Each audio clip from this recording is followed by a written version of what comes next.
Untung tinggi, tapi perniagaan masih rugi. Pelik ni. Kos terlalu tinggi ke? Ataupun harga terlalu rendah? Ataupun pengurusan kewangan syarikat yang salah? Pernahkah anda mengalami situasi yang macam ni? Ketahui dengan lebih lanjut dalam sesi soal usahawan pada 19 Ogos 2020 pada hari Rabu jam 11 pagi secara dalam talian. Ajukan segala persoalan anda untuk kami rungkaikan dalam sesi soal usahawan anjuran SME Corp Malaysia.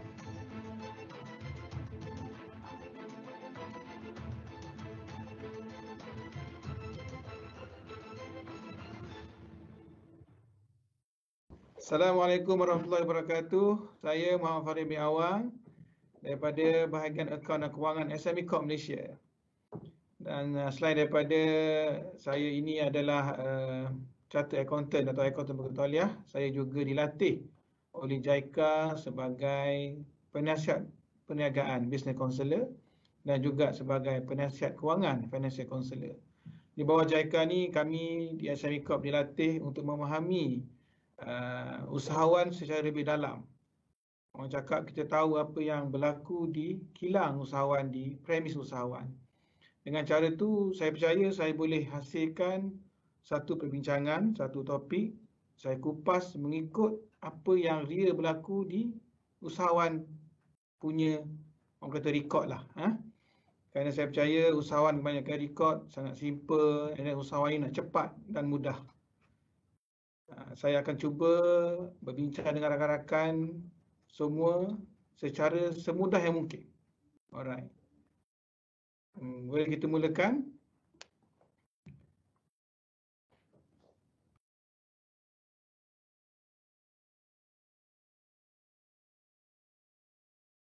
Baik. Tuan-tuan, selalu kita dengar perkataan akaun ni kan. Akaun ni apa sebenarnya? Manakala kita juga dengar perkataan kewangan. Kewangan ni apa? Okey, kewangan ni adalah lebih kepada bagaimana anda mengurus duit anda dan bagaimana anda merekod pergerakan duit anda. Anda rekod di buku tunai, di dalam handphone sekarang ni kita ada pelbagai apps. Anda snap sana, snap sini, itu kewangan. Daripada semua rekod tersebut, daripada semua transaksi yang anda lakukan, anda ubah kepada format mengikut standard. Itu dia. Bila pergi ke akaun saja, dia ada satu perkataan yang bernama standard. Standard ni ditetapkan oleh MIA, Malaysia Institute of Accountant, supaya pelaporan di dalam akaun itu sama. So, apa yang biasa usahawan buat adalah kewangan. Akaun ni biasanya kita key in dalam sistem, kita pass kepada accountant untuk sediakan. So sebenarnya kita biasa usahawan ni 90% buat kerja kewangan. So hari ini saya akan cuba ringkaskan, cuba sama-sama kita faham kewangan akaun dan apa kaitan dengan cash flow. Semua ni akan berkait. Tuan-tuan, seterusnya, bagi saya akaun ini adalah cermin kepada pemilik dan ia adalah identiti kepada perniagaan. Saya akan kupas secara ringkas identiti. Daripada akaun saudara-saudari semua, kita boleh nampak untung rugi, nampak hutang berapa, kecairannya, potensi syarikat, image. Image tu maksudnya jika akaun anda disediakan dengan cantik, tulisannya, presentation cantik, means syarikat ini syarikat yang sangat teliti. So daripada akaun, it create identiti perniagaan anda. Dan apabila identiti anda bagus, bank akan bekerjasama dengan senang hati bersama dengan pemilik. Dan pembekal dan pelanggan tidak ada masalah untuk berniaga dengan tuan-tuan. Jika rezeki murah, rezeki bagus, pelabur datang untuk melabur dengan syarikat anda. Bergantung kepada rekod akaun anda kerana ianya identiti kepada syarikat. Bagaimana pula dengan cermin kepada pemilik? Cermin ni tuan-tuan, kalau kita tak Kalau cermin tak dicipta lah, tak dihasilkan, macam mana kita nak tengok muka kita? Kita kena tanya rakan-rakan. Tapi dengan ada cermin, kita boleh nampak di tempat yang kita tak boleh tengok sendiri. Kalau kereta tanpa side mirror, macam mana tengok belakang? Kalau toleh, mau accident tuan-tuan. Dengan cermin ni, kita boleh nampak kereta di belakang. Dengan cermin kita boleh nampak wajah kita. Kat mana yang kurang? Kalau wanitanya mungkin ada solekan yang kurang cantik, boleh diperbetulkan. Account, dia ada rekod-rekod yang saudara-saudari sebagai usahawan tak tahu dan tak perasan. Contohnya susut nilai. Ramai yang tak kira susut nilai dalam rekod anda. Kerana apabila kita merekod, urus niaga biasa, kita biasa rekod belanja dan hasil saja. Akaun juga boleh membantu saudara-saudari melihat situasi yang berlaku di dalam syarikat. Tiba-tiba sales dah banyak, rasa dah banyak untung, syarikat masih lagi rugi. Akaun saja boleh bantu anda. Okay, that is why saya percaya akaun adalah cermin kepada pemilik dan identiti kepada perniagaan. Alright. Dan disebabkan itulah semua wajib ada record account. At least ada asas record. Manual record pun tak apa. Tapi sistem adalah yang terbaik. Yang penting konsisten record. Alright. Saya nak share lagi tentang account. Kerana bermula dari account, anda akan dapat pelbagai information. Komponen utama account ada 4. Saudara-saudari sebut ada 4. Pertama, kita ada penyata kedudukan kewangan. Yang lebih biasanya semua orang panggil balance sheet lah. Statement of financial position. Apa benda ni balance sheet? Dia lebih kepada, dia akan sama ratakan, balancekan modal saudara-saudari dengan apa yang saudara-saudari dah labur. Mudah je, dia akan sama ratakan. Dan dia akan tunjuk kedudukan syarikat anda bermula daripada penubuhan sehingga sekarang. Itulah dia balance sheet. Next one, penyata prestasi kewangan yang biasa kita panggil profit and loss lah. Statement of financial performance. Dia akan tunjuk untung rugi saudara-saudari berniaga bulanan ke mingguan ataupun tahunan pada tahun tersebut. Pada tahun tersebut. Manakala balance sheet dia terkumpul tau daripada hari pertama anda berniaga sehingga sekarang. Ketiga, penyata aliran tunai, cash flow. Dia akan tunjuk keadaan tunai syarikat anda pada tahun tersebut. Dan last sekali, penyata equity. Berapakah modal yang telah anda labur untuk syarikat? Berapakah keuntungan yang dihasilkan tahun lepas yang dibawa ke dalam syarikat sebagai modal? So, 4 komponen ni. Apa yang saya nak tekankan pada hari ini adalah lebih kepada penyata aliran tunai. Dan kita akan pergi, kita tak baca penyata tuan-tuan. Kita akan belajar sediakan penyata tak ada. Tapi kita belajar apa itu cash flow. Alright. Akaun cantik. Tetapi syarikat mati kerana masalah aliran tunai. Ya, dia upah company audit untuk datang buat audit. Dia gajikan accountant mahal-mahal untuk buat akaun. Tapi cash flow-nya teruk. Tidak ada tunai menyebabkan syarikat tutup. Memang berlaku. Banyak. Syarikat besar pun berlaku perkara yang sama. Jualan saya rasanya dah okey. Tetapi setiap bulan, saya ada masalah tunai untuk bayar pembekal. Ada juga nak bayar gaji pun tak lepas. Tapi rasa macam dah okey sales. Something is wrong somewhere. Itulah yang saya nak kongsi hari ini. Cara yang paling mudah untuk saudara-saudari tahu berapa sebenarnya jualan yang okey tu. Apa itu okey? Ya. Saya tidak berapa pasti berapa tunai yang saya perlukan untuk perniagaan saya. Ini memang ramai yang bertanya. Ramai yang highlight perkara ni. Dia tak tahu berapa tunai dia perlukan sebulan. Dia tahu dia buat sale, make sure tunai ada dalam account bank. Alright. Ini kita akan sama-sama kupas dan kongsi nanti. Dan ini adalah statement yang biasa kita dengar lah. Lagi tinggi tunai lagi bagus. Semudah tu je. Tak apa, asalkan tunai tu banyak, sangat bagus. Seperti mana yang tengah viral sekarang, asalkan jualan ada cecah juta, dah bagus. Okey. Lagi tunai tinggi lagi bagus, satu benda yang kita kena teliti. Dan kita akan juga kongsi hari ini. Betul ke? Lagi tunai lagi bagus. Lagi tunai tinggi lagi bagus. Alright. Tuan-tuan, analogi yang saya ingin bawa dan kongsi pada hari ini bagi cash flow ini adalah kolam ikan. Okay. Kolam ikan tu diibaratkan sebagai satu kawalan tunai kita pada pagi ini, ya. Alright. Ini adalah kolam ikan kita pada hari ini, tuan-tuan. Air itu adalah tunai syarikat.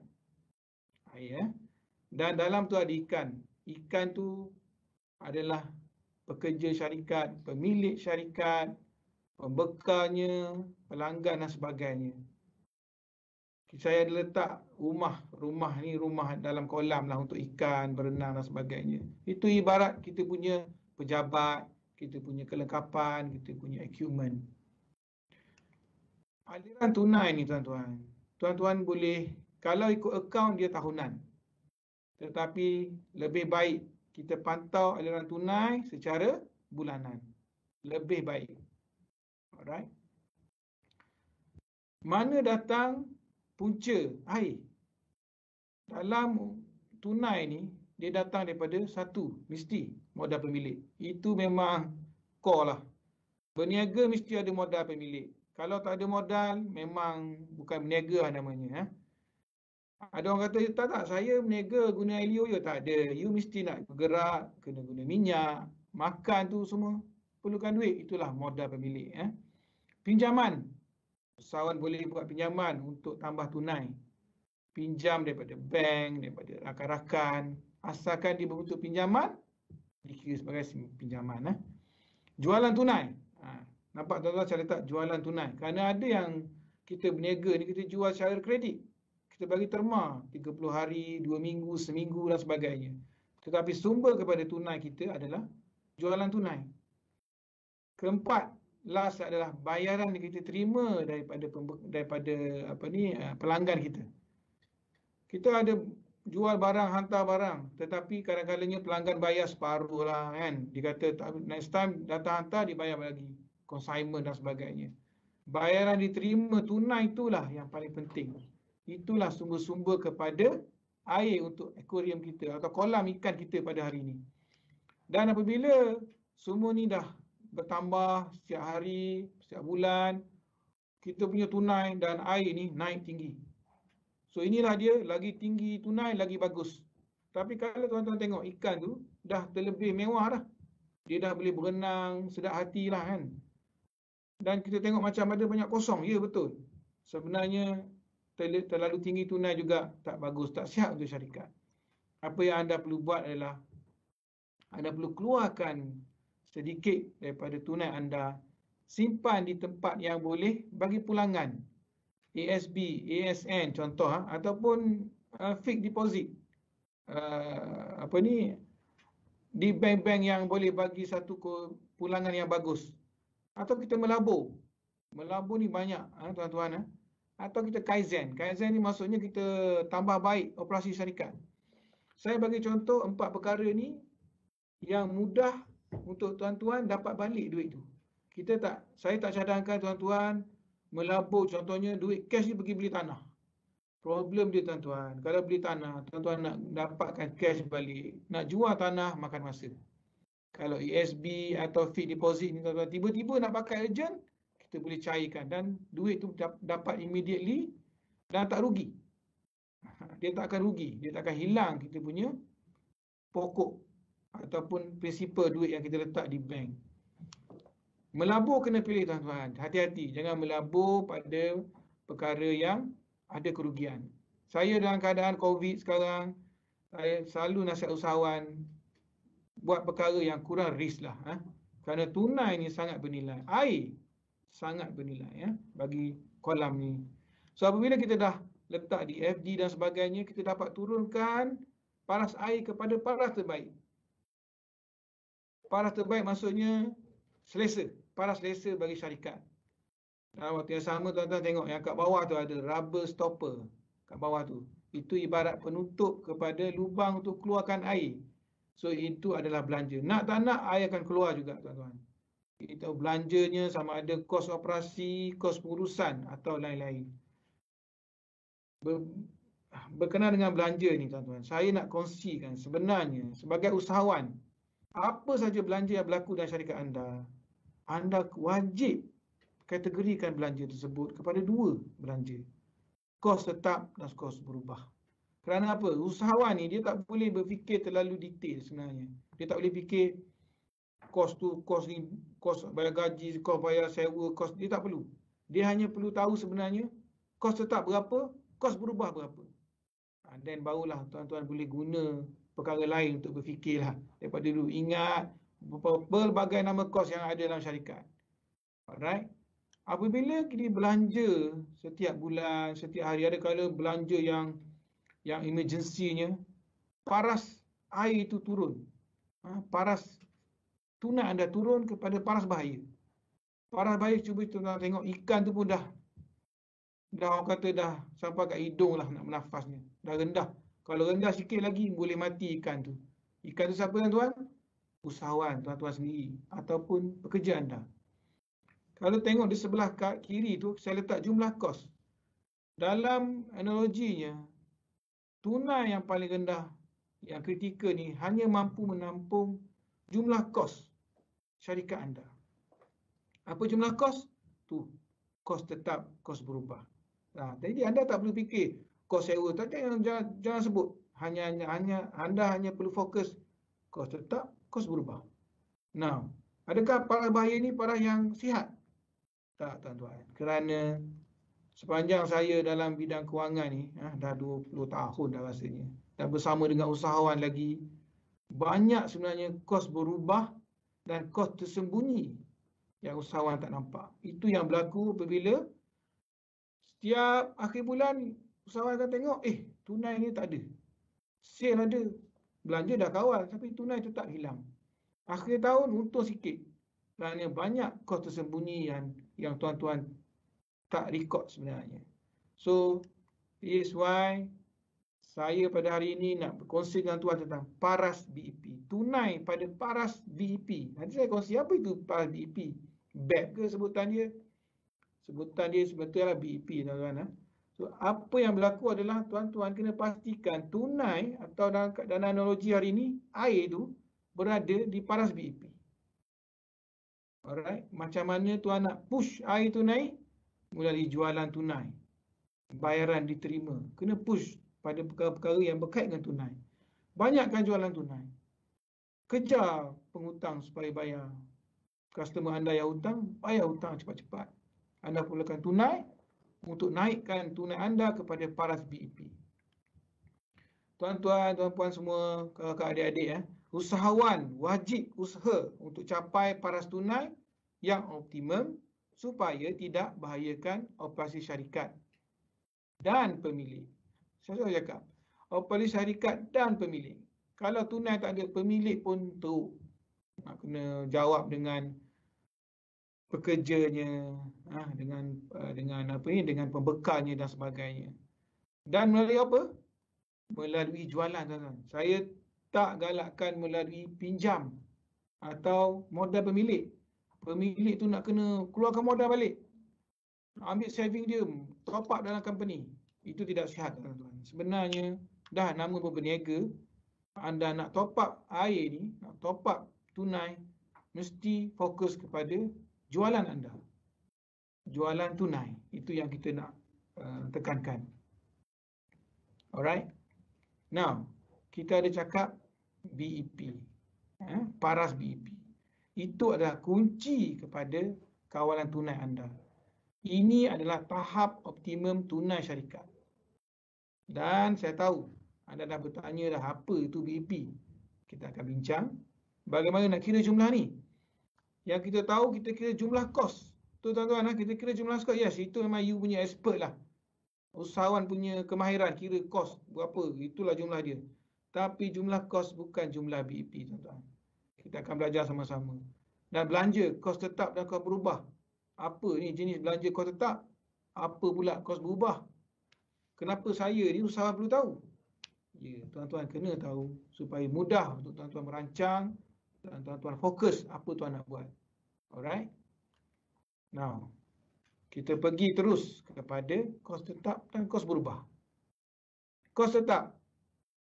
Komitmen yang masih perlu dibayar. Saya cuba nak bagi tahu tu, tekankan tu. yang masih dan perlu dibayar walau syarikat cuti tutup, pengeluaran berhenti, stop production atau PKP COVID. Semua tahulah apabila COVID berlaku, tak boleh buka kedai, restoran tutup, kedai runcit pun ada tutup. Semualah tutup. Tetapi kita ada kos tetap. Kos yang kita kena bayar. Itu nama kos tetap. Jumlahnya adalah tetap. Kalau berubah pun sikit saja. Ciri-cirinya, contohnya, kos berkontrak. Anda ada hutang kereta. COVID datang pun anda kena bayar kereta. Tak, kita dapat monetary. Tahniahlah. Kalau anda tutup, kita tetap kena bayar sewa. Sewa kedai. Tetap kena bayar. Pinjaman kena bayar. PT-PTN wajib bayar. Gaji, itu tanggungjawab seorang pemilik untuk bayar gaji kepada pekerja. Utility dan lain-lain kos yang wajib. Itu kos tetap. Dan memang tuan-tuan, kita akan bagi contoh supaya lebih faham. Kos berubah. Kos dan belanja bermula daripada pembuatan, pengeluaran sehingga penjualan produk atau perkhidmatan. Bermaksud apabila anda beli raw material, dah start buat kek, semua tu adalah kos berubah. Okey. Jumlahnya berubah mengikut pengeluaran semasa. Kalau anda keluar banyak, banyaklah kos berubah. Ya, anda ada beli dan buat stok, simpan. Betul. Itu pun adalah kos kepada usahawan. Kadang-kadang kita lupa yang kita ada stok simpanan raw material. Kita berhenti buat pengeluaran. Sekali material rosak, itu dah rugi. Kos berubah. Banyak berlaku kos tersembunyi di dalam kos berubah. Contoh yang saya bagi tadi adalah stok kita, inventory. Kita punya raw material kita yang ada expired date. Alright. Saya kongsikan contoh mudah. Pengeluaran 500 bungkus keropok leko. Kos tetap dia RM1,000 sewa. Ini sebulan, RM3,000 gaji. Ramai pekerja dia. And then RM1,000 bayar pinjaman. Dia ada pinjaman kereta lah, contoh.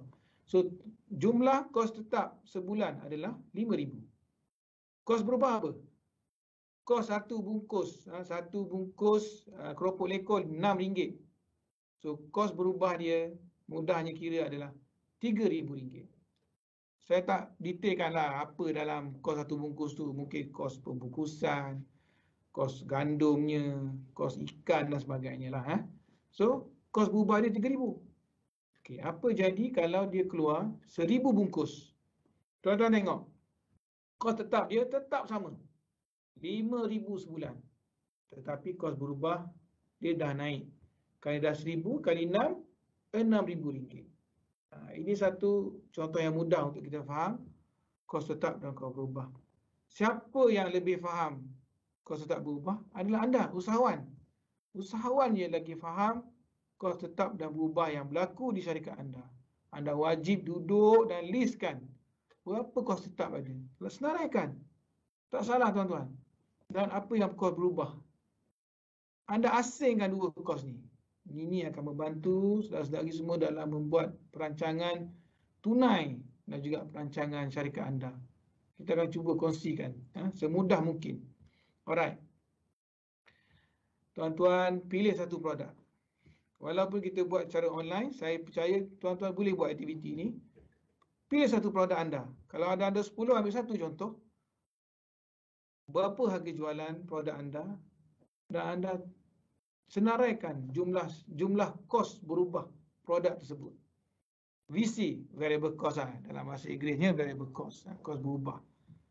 Senaraikan raw material dia, senaraikan pembungkusannya, senaraikan kos-kos lain, sedetail-detailnya, kos berkait dengan produk, kos marketing contohnya. Boleh. Kerana pengiraan kos ni sangat penting tuan-tuan, supaya kita tahu kita jual bukannya terkurang daripada kos ataupun terlalu mahal contohnya sehingga orang tak beli. Itulah pentingnya tuan-tuan. Alright. Seterusnya, nombor 4 saya letak kotak tuan-tuan kerana jumlah kos tetap syarikat anda, FC. Jumlah kos tetap ni selalu usahawan dia akan kira gaji, sewa, elektrik.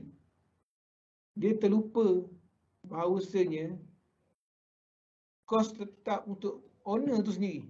Owner ni dia nak bayar makan minum family dia. Dia nak bayar kereta yang dia naik untuk pejabat, untuk guna office. Handphone dia. Itu semua kos tetap syarikat sebenarnya. Dan semua ni kalau nak lebih elok letak di bawah kategori gaji pemilik, allowance pemilik. Semua tu adalah kos tetap. Kira, letakkan, senaraikan kos tetap. Nombor 4 ni tuan-tuan, dia tak ikut produk. Dia kos tetap syarikat anda. Saya letak perkataan tu. Syarikat anda. Maksud jika anda ada 10 produk, nombor 4, kos tetap ni, dia sama. Dia tak berubah. Yang berubah adalah harga jualan per produk dan kos berubah mengikut produk. Dan nombor 5 tuan-tuan, kalau tuan-tuan boleh, tuan-tuan letak berapa jumlah yang tuan-tuan tahu. Sekarang ni sebagai usahawan, tuan-tuan memang akan ada punya. Berapa lah jualan balik modal? Wajib lah jual this much, then okay, boleh tidur malam. Ada yang kata 10,000 sebulan. Setahun dalam 100,000 ataupun sebulan dalam 60-70,000 dah cukup lah kan. So masing-masing ada cara kiranya. Tuan-tuan tulis. Kerana nanti kita akan tahu betul ke jumlah yang tuan-tuan jangka dan kira congak tu kan.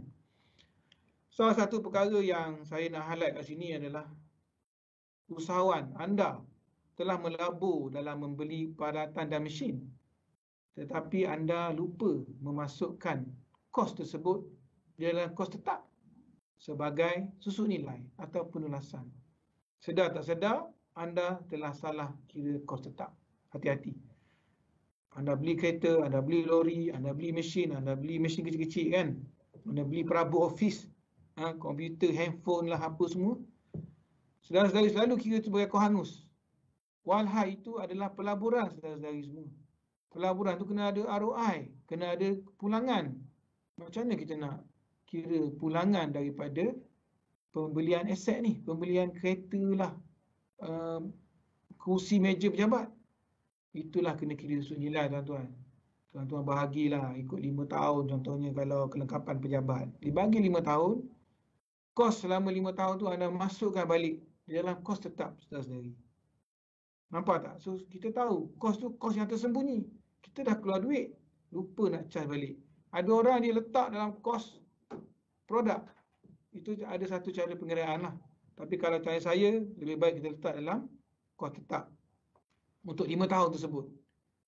Alright.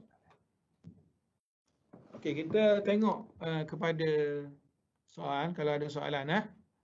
So saya kalau ni, saya kena unshare slide.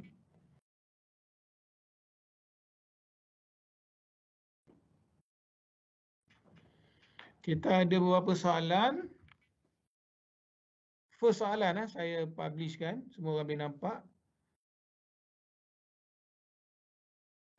Ni tanya, kalau untuk bayar OT pekerja tu, OT pekerja kategori kos tetap. Kerana dia berkait dengan pekerja. Tapi kos tetap yang saya cakap tadi, dia berubah sikit.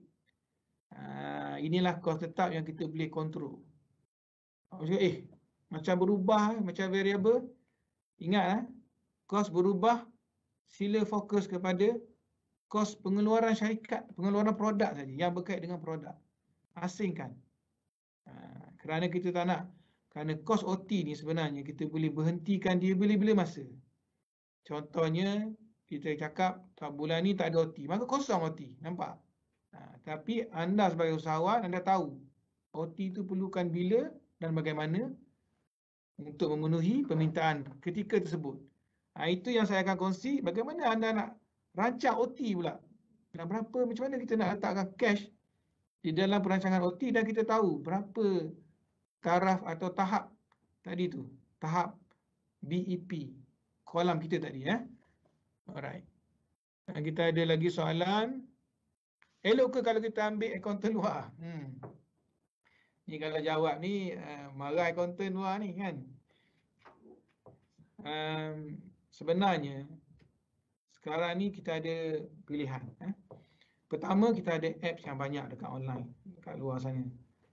Saya tak nak promote mana-mana apps, tapi carilah app yang memang ada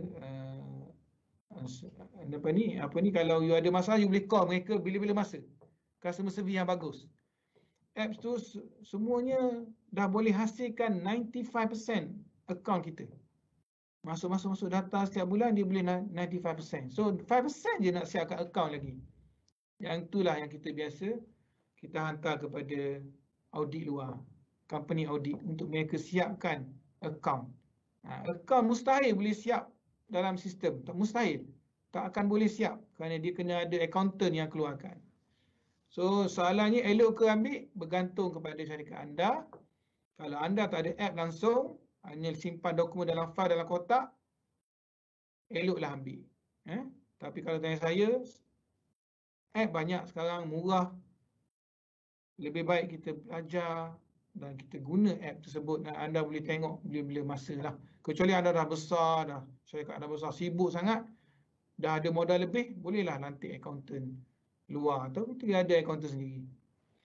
Jika kos marketing melalui media sosial, FB, dia turun dalam kos tetap atau berubah? Kos marketing.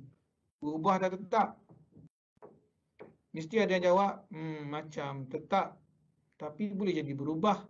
Ini bergantung kepada owner. Pemilik syarikat. Anda rasa kos FB ni anda nak charge pada produk anda tak? Kos marketing ni, benda tetap. Zaman dah berubah tau. Benda tetap. Bukan belanja yang mesti berkait dengan produk. Kalau belanja tu mesti berkait dengan produk, anda letaklah sebagai kos produk, iaitu kos variable. Tapi jika marketing tu berlaku sekali setahun ataupun sebulan sekali ataupun just dia ada period dia ada tempoh dia. Bukannya satu benda yang mesti ada, jadikan dia dalam kos tetap. Kerana anda pun akan tahu kos tetap bulan ni berapa. Kerana nak kena masuk dekat IKIM bulan ni 10,000 kena ada cash. Nampak? Tapi bulan depan tak ada. So kos tetap bulan tersebut. Kos tetap ni dia punyalah kadang-kadang kita fikir kos tetap ni setahun sekali ke? Tak. Kos tetap mengikut bulan pun boleh. Kalau anda ni orang yang sangat detail, mengikut minggu pun boleh. Tetapi kita kena tahu kos tetap berapa, kos berubah berapa. Alright. Okey, kita balik. Ada satu lagi ya? Kita ada satu lagi soalan.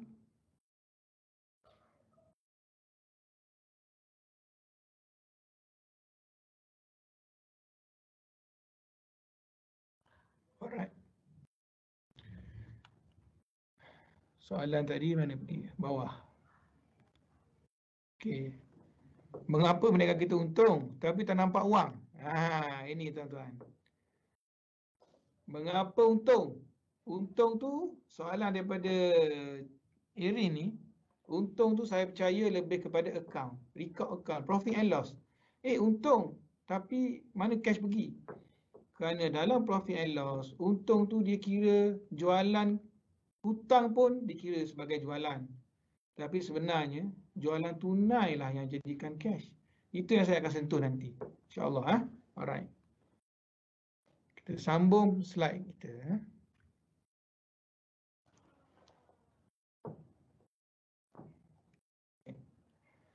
BEP, daripada tadi saya sebut BEP, itu adalah titik pulang modal ataupun in English break even point. Apabila syarikat mencapai satu jualan yang dikira balik modal, kita selalu gunalah, usaha selalu guna balik modal lah. Balik modal lah, niaga dah balik modal, alhamdulillah. Iaitu jumlah jualan sama jumlah dengan jumlah kos operasi. Maka jualan tersebut dikira titik pulang modal. Pertemuan antara kos dan jumlah jualan. Titik pulang modal, break even point. Tetapi dalam dunia kewangan ni, kita ada formula untuk kira break even point. Yang mana membantu sangat usahawan tahu berapa jumlah sebenar dia. Kalau tuan-tuan guna congak dalam kepala, guna jas kertas, kebanyakannya salah kira. Terlebih kira okey. Ada cakap 10,000 sebulan. Sekali kira-kira, sebenarnya break even 8,000. Alhamdulillah. Tapi kalau salah kira 7,000 sekali bila kita kira sebenarnya tuan-tuan kena ada sale 8,000. Itu dah teruk. Itu yang menyebabkan setiap bulan tunai itu tak ada, hilang. Okey. Formula BEP ni tuan-tuan, untuk kira BEP, dia membantu usahawan kira jangkaan dan keperluan jualan minima yang mampu menampung kos tetap. Kenapa kos tetap? Seperti yang saya dah maklumkan, kos tetap ni ada kos yang tersembunyi, yang banyak kos-kos yang kita tak perasan pun ada. Yang kita, yalah kita anggap benda tu tak penting. Kos tetap. Dengan jualan kita lah, dia boleh membantu menampung kos tetap syarikat. Habis datang dari mana lagi? Takkan nak pinjam selalu tuan-tuan. Kita kena elak dia meminjam. Kerana meminjam akan ada kos, iaitu kos bayar interest tu. Kita tak nak. Kalau boleh nak elak. So kita kena fokus kepada jualan minima. Dan dengan formula BEP juga, tuan-tuan boleh merancang sasaran keuntungan. Berapa nak untung? Pun boleh guna. Kos dan modal diperlukan. Dan keperluan optimum tunai anda pada setiap bulan atau setiap tahun. Dengan guna formula ni je. Susah kan formula ni? Formula ni sangat mudah tuan-tuan. Jangan takut. Sangat mudah. Dan semasa saya banyak diskusi semasa kursus JICA bersama pakar dari Jepun dulu contohnya. Ini yang dia orang selalu ulas. Perkara mudah tetapi kita kena olah dan kita sesuaikan dengan usahawan. Kerana inilah yang membantu usahawan dalam membuat perancangan. Alright? Kita sama-sama kongsi pada hari ini. InsyaAllah. Contoh. Mengira BEP untuk produk. Ambil satu produk. Produk A. Satu unit. Satu unit produk. Bukannya ambil 100 unit. Ambil 1 unit pun tak apa. Harga jual RM10. Saya bagi contoh mudah. Kos jualan RM8. So untung RM2. Untung RM2 kalau kita tukar kepada peratus 20%. GPM tu apa? Gross profit margin. English lah. Margin keuntungan kasar 20%. Syarikat ni ada kos tetap. Saya nak mudahkan contoh lah. Kos tetap syarikat RM30,000. Dia dah kira lah. Setahun kos tetap RM30,000 je. Murah lah. Syarikat ni sangat kos rendah, mungkin berniaga kat kampung lah. Syarikat RM30,000 setahun gaji. Dalam ni dia dah letak gaji dia dah. Gaji dia lah, apa semua, bayar keretanya. Okay. So, apakah jumlah jualan tahunan produk A bagi menampung kos tetap sebanyak RM30,000? Syarikat ni ada satu produk ni je. So, berapa jualan dia nak kena buat untuk dia boleh cover kos tetap RM30,000 dia? Tuan-tuan, kalau dah berniaga, you dah tahu RM30,000 setahun you kena ada duit. Mesti you kena tahu berapa sale you kena buat untuk RM30,000 tu. Kalau you main jual je, ini yang menyebabkan anda terpaksa top up duit sendiri, pinjam lagi, tunai hilang dan sebagainya. Okey, anda akan nampak nanti. So, business BEP. Formula dia mudah. Kos tetap RM30,000 tu. Kos tetap. Bahagi dengan margin untuk kasar. GPM. Itu je. Kos tetap bahagi GPM. So, RM30,000. Ambil kalkulator tuan-tuan. Guna handphone ke apa. Bahagi dengan 20%. Ataupun tulis 0.2. RM30,000 bahagi 0.2. Berapa dapat? RM150,000 setahun jualan. Tinggi. Memang tinggi. Kerana dia untung hanya 20%. Nampak tak? Kalau anda untung 80%, memang jualan akan lagi rendah. Sekarang ni, syarikat ni perlu jual RM150,000 setahun. Bersamaan dengan RM12,500 bulan. Macam mudah kan? RM12,500 bulan. Syarikat perlukan jualan tunai RM12,500 bulan untuk tanggung kos tetap tahunan syarikat sebanyak RM30,000. Sebagai usahawan, bukankah mudah pada anda jika anda dah ada tahu berapa nak kena jual sebulan? Tunai. Kalau ada jualan kredit bagi hutang, that's bonus lah. Kita simpan. Kerana itu kena buat collection. Ingat tak tadi? Hasil daripada jualan hutang, kena collect daripada customer. Tambahan kepada tunai. Duit lebih, tunai lebih, keluarkan, letak kat FD. Okay? So, sebagai usahawan anda tahu, sebulan aku kena jual RM12,500. Nak tak nak, kena push. Sebulan RM12,500. Nak buktikan betul ke ni kira ni? Tuan-tuan tengok. Harga jual RM150,000. Kos jualan RM120,000. Untung kasar RM30,000. So tengok, untung kasar RM30,000, kos tetap RM30,000. Apa jadi? Untung apa? Untung zero, tuan-tuan. Untung tak ada, kosong. Takkan berniaga untung tak ada. Ingat, kita tak nak rugi. Dalam kes ni, syarikat tak rugi dari segi tunai. Untung zero tu maksudnya tidak ada defisit tunai. Tidak ada tunai yang tak cukup. Ini yang terbaik. Bukan terbaik lah. Sorry ya. Ini yang at least lah. Ini yang kadar yang kita perlukan. Apa yang berlaku banyakkannya kita untung RM30,000. Tetapi tetap tahunan RM40,000. Kena top up lagi RM10,000. Ada kala kita untung tu untung kredit. Macam soalan tadi. Untung tinggi. Tapi bukan tunai. Cek tunai RM10,000 je. Macam mana nak tanggung RM30,000? Ini yang saya masukkan. Jualan tunai tu kena cecah RM12,500 sebulan. Alright. Now, sebagai usahawan, anda dah ada dalam kepala tau.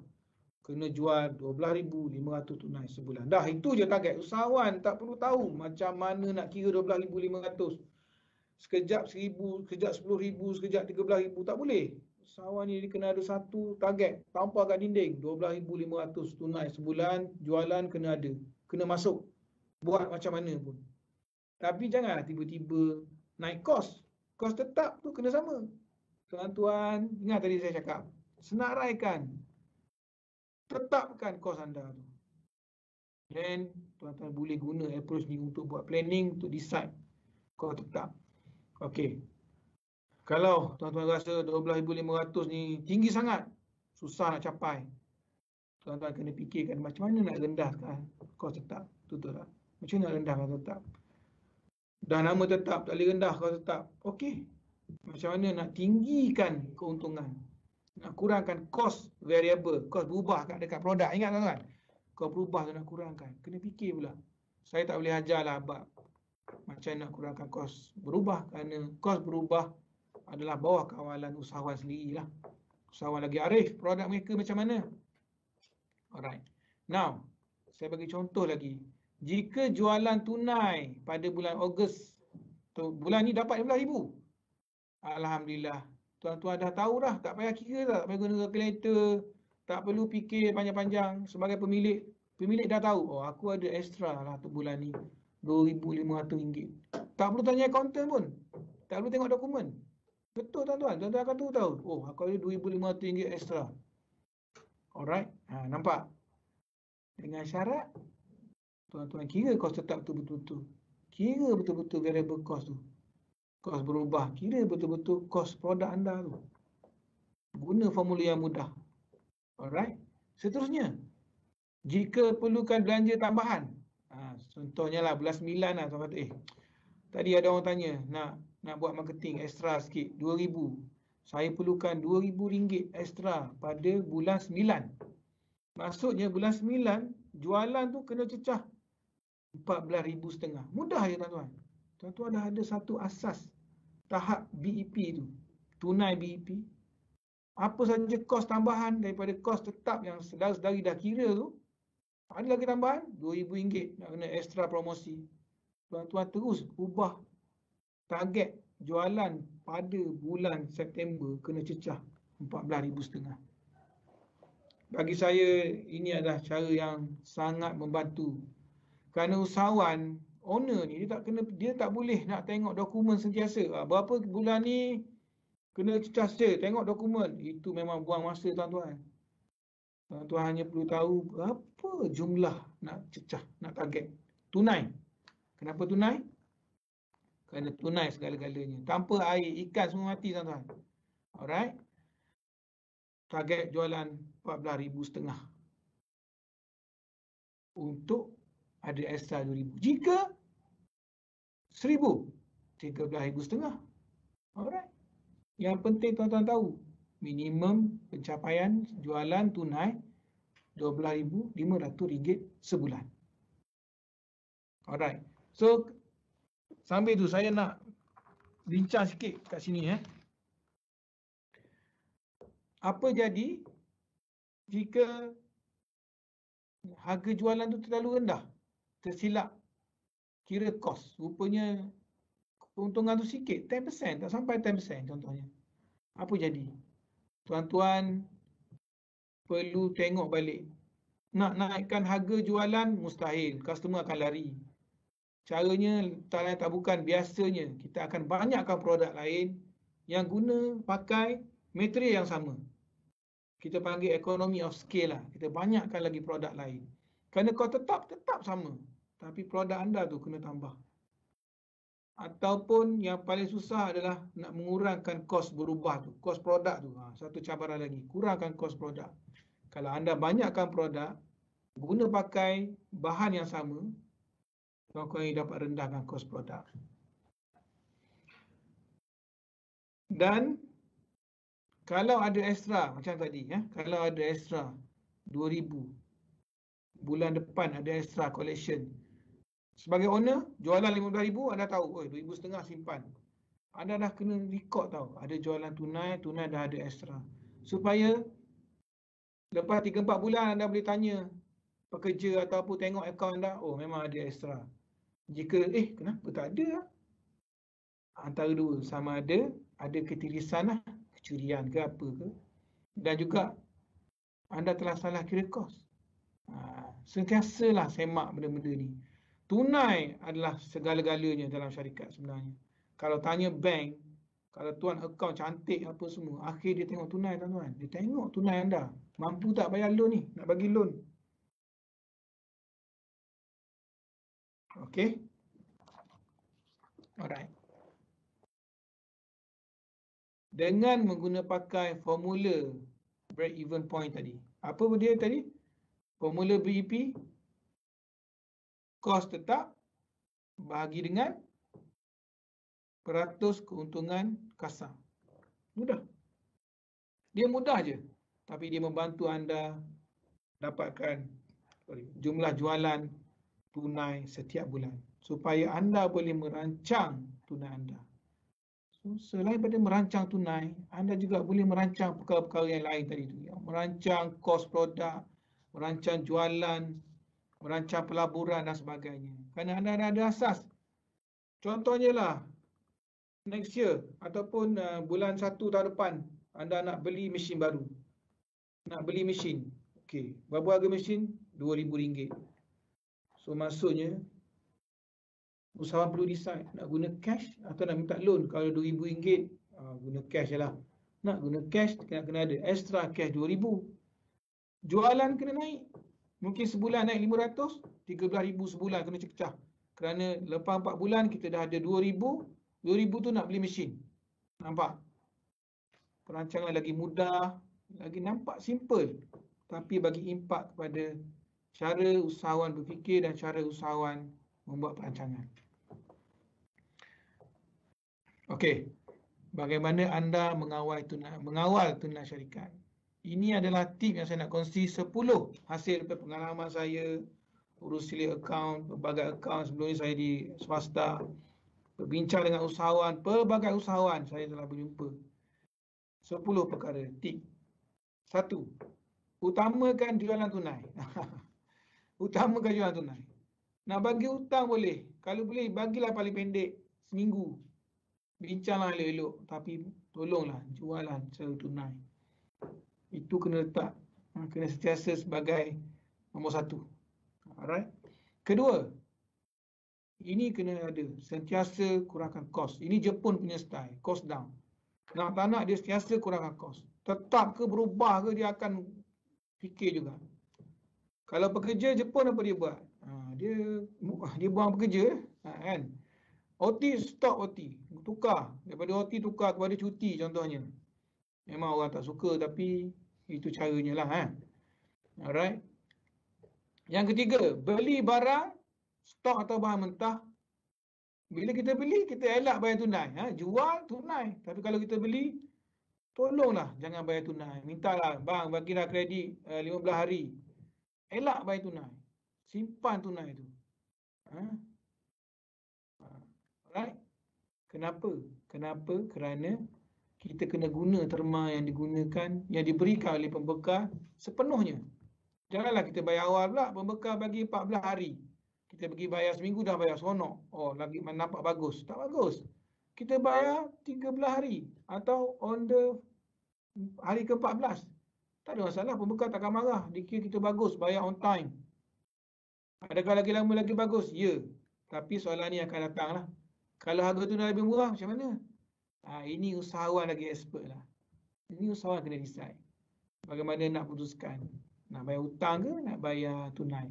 Kalau tanya saya orang finance, jawapan saya lebih teknikal, iaitu berapa peratus perbezaan. Kalau 4% ke 5% perbezaan harga tu, lebih baik kita bayar tunai.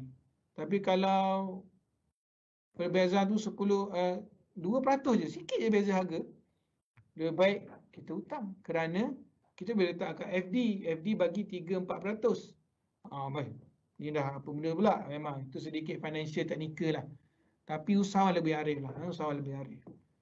Now, yang keempat, pinjam dengan bank. Kalau nak beli aset, nak beli mesin, kereta second hand, tolonglah pinjam. Kerana interest untuk pembelian aset lagi murah.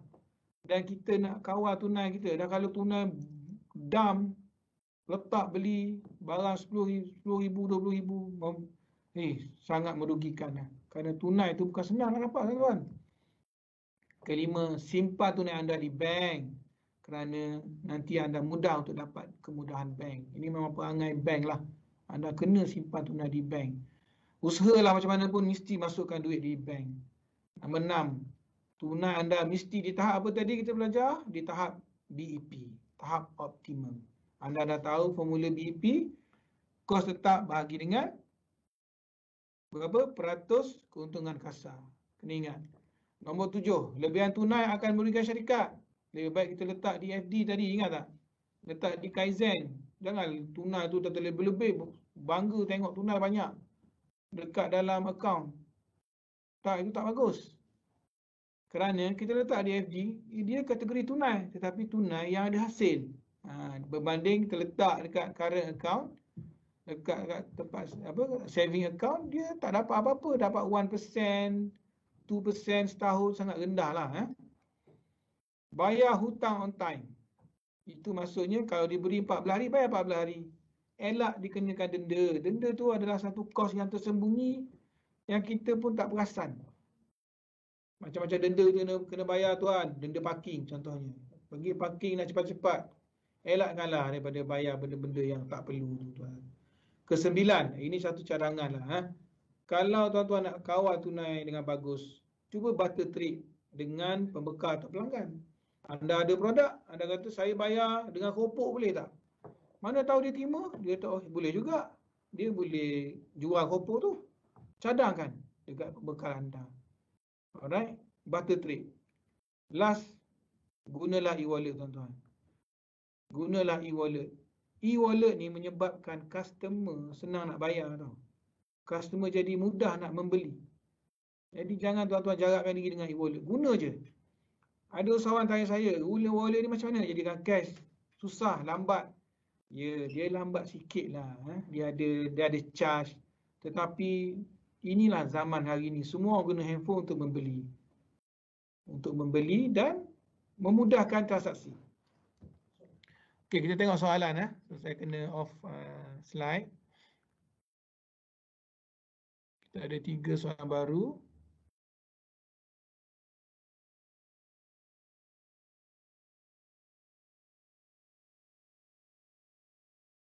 Okey.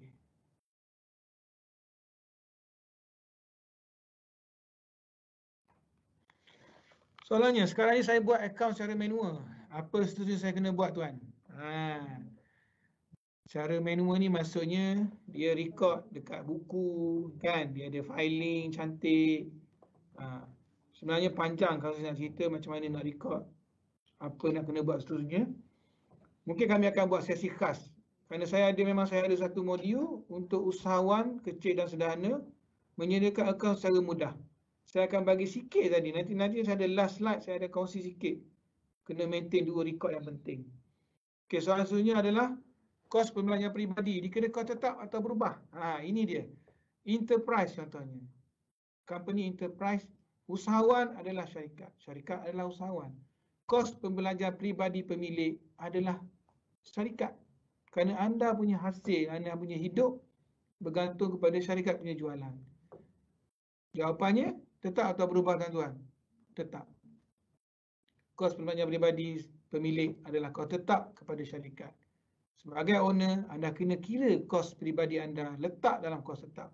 Dengan cara tu barulah anda punya kehidupan anda sebagai ayah atau ibu, anda mampu menanggung keluarga, bayar yuran sekolahnya, beli bahan dapur dan sebagainya. Dikira sebagai kos tetap. Ini cara saya dengan usahawan lah. Kalau kat luar sana ada konten bertaliah dengar, ini ajar apa ni kan? Ini adalah cara usahawan berfikir dan cara mudah untuk usahawan mengawal dan memantau dia punya target jualan tunai. Kerana usahawan apa pun jualan. Orang berniaga mesti ada jualan. Ada orang berniaga tak ada jualan? Tak ada. Itu scammer lah kan. So orang berniaga jualan tu is everything. So dengan cara dia kira, dengan cara kos yang betul, tuan-tuan boleh tahu, oh okey, nah aku tahu berapa jualan aku kena buat sebulan. Jualan tunai berapa. Jualan kredit, kalau ada kredit itu lebih. Itu adalah bonus. Macam mana kira untung kita kalau banyak item? Saya bagi contoh ada satu item. Kalau ada 10 item tuan-tuan, tuan kira 10 item, setiap item tu tuan-tuan kira dia punya kos berubah. 10. Kan? Dan tuan ada untung setiap satu. Tuan campur semua 10 barang, 10 item tuan-tuan, totalkan, bagi 10 balik. Dan tuan akan dapat kos berubah, peratus untung kasar. So selesai. Dia average kan ataupun dia puratakan. Tapi soalan memang ada, dia kata tak boleh kerana ada produk ni saya untung besar, yang ni produk ni untung kecil. Itu pasal kita guna average. Bila average kita dapat tahu orang kata lebih kurang. Tapi kalau tuan detail punya orang, tuan memang ada masa banyak, kira satu. Boleh. Tapi peninglah kira satu. Banyak pula formula yang kena buat. Alright. Okey, 3 soalan ni. Oh, ada lagi. Ada 4 lagi. Apa kita tengok.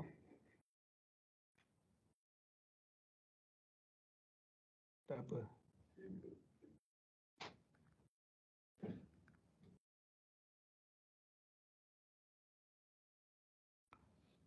Okey, kita tengok yang last kali saya jawab tadi. Macam mana nak buat e-wallet tu? E-wallet ni Puan Siti adalah contohnya Boost, contohnya Touch and Go, itulah dipanggil e-wallet. Boleh daftar. Memang ada. Google je. And then you boleh daftar sebagai dia panggil peniaga. Ada istilah dia. Ni apa yang nak elok nak record ni? Dia survey niagawan dan BizApp. Saya tak boleh. Saya tak boleh beritahu yang mana elok lah. Cuba je. Tapi kalau nak you boleh email direct boleh kot. Saya boleh cakap. Saya ada buat survey dah yang mana elok. Anda boleh mungkin dalam komen nanti saya akan reply lah. Kat sini saya boleh reply. Kerana saya sentiasa pastikan kalau kita nak cadang sesuatu, mesti ada backup tu. Mesti ada company yang boleh bagi training tuan-tuan, boleh bagi servis 24/7, maksudnya 24 jam. Tuan call dia akan layan, ajar cara elok, dan sistem tu tak akan down kan. Kita bayar-bayar dan tengok lepas 6 bulan tutup, mati. Alright. Tapi saya tak boleh jawab kat sini Kalau guna e-wallet bukan ke akan efek tunai kita? Bagus soalan ni. Kalau guna e-wallet bermaksud e-wallet ni dia tunai tapi dia tak nampak tau. Dan tunai e-wallet, hasil you dapat dari e-wallet, you hanya boleh guna untuk membeli barang secara e-wallet. Dia punya trik dia kat situ. So untuk you beli barang secara e-wallet ni macam mana? Kalau pembekal tu terima e-wallet boleh lah. Kalau pembekal tu nak cash, that is why you gunalah e-wallet ni untuk bayar bil-bil contohnya. Yang guna e-wallet. Untuk beli barang dekat supermarket contohnya, guna e-wallet. Tapi kalau yang tak boleh guna, nak tak nak, you kena convert e-wallet hasil tu kepada cash. Dia ada charge sikit lah. Bergantung kepada syarikat. Boostnya ada charge dia sikit. Dan biasanya paling lama saya dengar 14 hari je you dah dapat jadi cash. E-wallet tu bertukar jadi cash. Alright. Bagaimana kalau kau berubah yang sama untuk bulanan bagi meniaga makanan kerana kau berubah bahan mentah tak menentu kerana mengikut yalah betul-betul. Kau berubah orang meniaga makanan dia akan berubah ikut pasaran. Hari ni beli harga lain, hari ni harga lain apa semua. Itu pasal tuan-tuan. Kalau tuan-tuan rekod sebulan, kalau ikut setahun lagi bagus. Tuan dah ada satu harga yang tuan boleh tahu. Inilah harga dia. Naik turun, inilah akhirnya harga average. Harga purata. Itu cara dia. Harga purata. So kita dah boleh letak. Naikkan 10% sikit. Okey. So kalau apa-apa berlaku takkan lebih pada harga ni. Tapi kalau kurang, alhamdulillah. Kos kurang kan. Sekurang-kurangnya kita ada set satu harga yang tak akan lebih lah harga puratanya. Dan setting harga daripada awal saya cakap, usahawan daripada cakap buat kira kos. Tapi cara kira, itu yang terbaik. Bukan nak bincang cara kira lebih detail, kita ada sesi khas lah saya rasa. Ada lagi soalan lah? Okey, ada lagi soalan? Last 3 ni lah.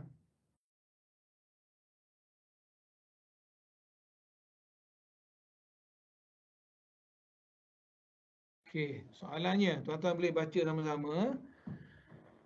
Saya sekarang berniaga di bazar, Ria Uptown Stadium, Alustar. Berniaga sekarang agak slow dan ketara usia menjenang. Apa saya perlu untuk belanja harian? Ini satu contoh di mana kita dah kira lah fixed cost, kita dah kira variable cost, kita dah kira semua, kita tahu jualan perlu cecah sebulan RM5,000. Tetapi dalam keadaan sekarang, jualan sangat teruk. Menyebabkan kita hanya boleh jual RM2,000. Kita dah tahu dah kita ada masalah cash flow RM3,000 sebulan. Ini lebih kepada memang tuan-tuan kena fikir strategi, ubah strategi pemasaran contohnya. Macam saya hari ni, memang saya orang kewangan, finance account, saya lebih kepada costing. Saya tak tekankan kepada strategi marketing. Kalau sale ni, usahawan boleh berbincang dengan sama-sama usahawan.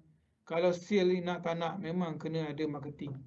Kena tambah produk, kena buat produk baru dan sebagainya. So dalam kes Cik Muhammad ni, sale dia sangat menjunam selepas COVID dan sebagainya. Tuan kena mula berbincang dengan usahawan kawan-kawan yang lain, apa yang kena buat. Apa yang tuan kena tukar, mungkin tukar business model, tukar cara berniaga dan sebagainya. Dari segi costing, sekurang-kurangnya anda tahu berapa kos anda, berapa minimum jualan dan sebagainya. Boleh ke bayar gaji pekerja secara tunai? Boleh ke bayar gaji pekerja secara tunai? Memang bayar secara tunai lah. Soalannya bukan secara tunai kot, secara kredit. Boleh ke bayar dengan e-wallet ke contoh? Boleh kot. Kalau pekerja sanggup terima e-wallet, bayar guna e-wallet. Jika terdapat pelanggan yang memberi tips kepada kita atas tanda puas hati, pelanggan bagi tip, and then kita nak letak bawah apa tu cik? Bawah hasil ke bawah apa kan? Tip cash itu adalah ekstra kepada usahawan lah. Simpan. Kalau usahawan rasa, saya nak letak dalam syarikat, dia jadi modal kepada syarikat tetapi duit pemilik. Modal pemilik. Tapi kalau tip ni owner ambil dan simpan untuk belanja pekerja, contohlah kalau owner rasa nak belanja pekerja lah. Yang terbaik letak dalam sebagai modal syarikat dan jadikan sebagai modal pemilik di dalam modal syarikat. Ada soalan yang lain. Bila agaknya tuan akan buat modul account tu? Ini kita akan maklumkan kemudian lah. Alright, saya akan share lagi. Saya ada lagi beberapa sesi ni. Okey. Saya nak share juga ini kerana penting. Duit masuk, mana simpan tuan-tuan? Tuan-tuan kalau simpan dalam peti besi atau cash dalam kat dapur, kat rumah je, dia record, mesti ada record di buku tunai. Dan dia kira kategori tak ada record tuan-tuan. Tapi kalau tuan-tuan simpan di bank, tuan ada bank statement, dia kira semua berrecord. Itu pasal saya nak sangat duit masuk ni simpanlah di bank. Duit dan sediakan ini. Tadi ada orang tanya apa yang kena buat, dia sediakan manual. Kepada yang bertanya tu, sila sediakan senarai terimaan. Buatkan senarai apa yang dah terima pada bulan tu, pada minggu tu, pada tahun tu. Buatlah.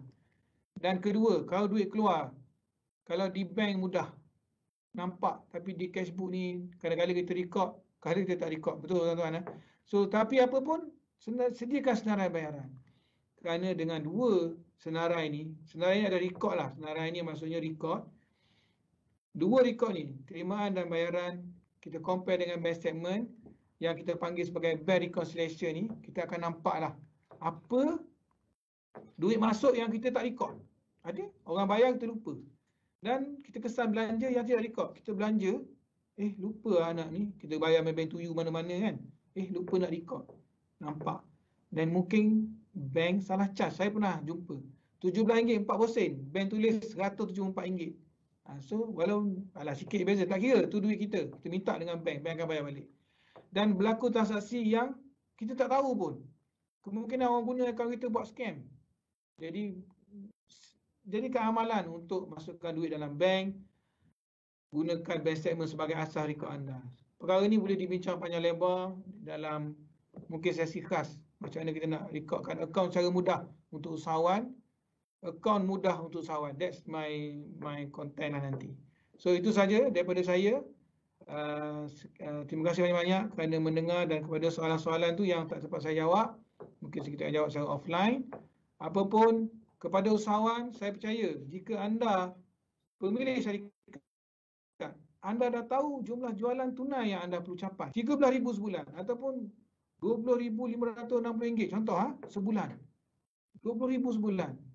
Anda tak perlulah fikir detail nak buat apa-apa. Asalkan tengok jualan RM20,000. Last sekali, saya nak cakap, contohnya, anda cecah RM20,000 sebulan jualan, setiap bulan RM20,000. Jualan minimum anda adalah RM19,000 contohnya. Dan kita jual RM20,000 sampai bulan 10. Bulan 10 kita dah tahu dah, kita dah capai jualan tahunan minimum. Apabila kita dah capai jualan tahunan minimum, maksudnya bulan 11, 12 adalah bulan bonus. Apa saja jualan pada tahun tu adalah kita punya bonus. Owner punya bonus. Masa tu kalau anda nak create sale, anda boleh buat promosi, bagi diskaun dan sebagainya. Kalau kita dah tahu, kita dah cecah RM120,000 punya jualan yang perlu kita capai. Tuan-tuan tahu RM12,000 sebulan. Kita punya sale setahun mesti cecah RM120,000. Sekali bulan 10 dah cecah RM120,000. Maksudnya 2 bulan akan datang adalah bonus untuk anda sebagai pemilik. So mudah untuk pemilik buat perancangan dan sebagainya. Itu saja daripada saya. Saya minta maaf kalau ada silap kata, silap cakap. Sekian. Wabillahi taufiq wal hidayah. Wassalamualaikum warahmatullahi wabarakatuh. Perniagaan mereka terjejas hampir 100%. Susuan 19 memberi kesan kepada ekonomi negara. Perusahaan kecil dan sederhana PKS adalah penyumbang sehingga sekitar 41% kepada KDNK. Peniaga kecil kini perlu menyesuaikan diri